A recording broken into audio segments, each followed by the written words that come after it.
that idea, that idea. Um, so initially, we colonized 13 colonies, and the colonies came up with their own constitutions after the signing of the Declaration of Independence.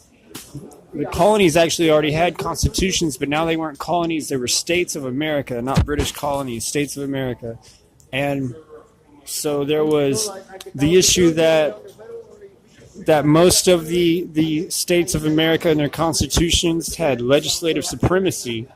So Massachusetts gave a more equal separation of powers and checks and balances, but then they had the issue that only, like, they divided people up into three different groups that could vote, eligible voters based on the property that they owned.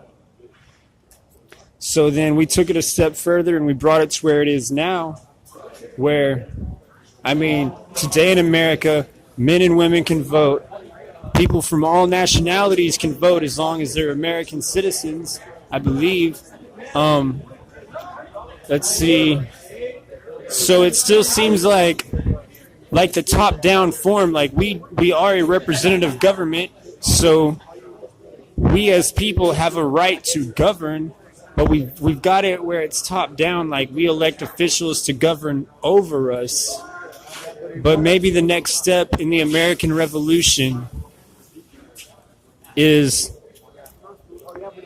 that we flip the triangle and the citizens are actually on the top and the government is actually on the point of the triangle, but the triangle's downward, so they're looking up to the citizens. And although not much really changes, except the whole thing, the entire ethos changes, and it puts America back in the hands of the American citizens. The government is a support system designated by the citizens, and it's not a rulership. The rulership is more in the hands of the citizens than in the government, because whether government or civilian, we're all American citizens. So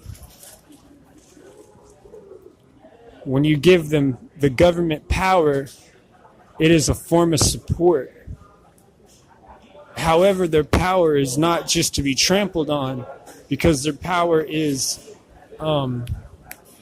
supported by, first, local police, National Guard, and the powers that be, like the power of government. It's still a strong arm. But the triangle's pointed the wrong direction. It's like a pyramid, and it's really not a pyramid. It's a downward-facing triangle. Citizenship is on top of government. That's the next step in the American Revolution. That idea. So initially, we colonized 13 colonies, and the colonies came up with their own constitutions after the signing of the Declaration of Independence. The colonies actually already had constitutions, but now they weren't colonies, they were states of America.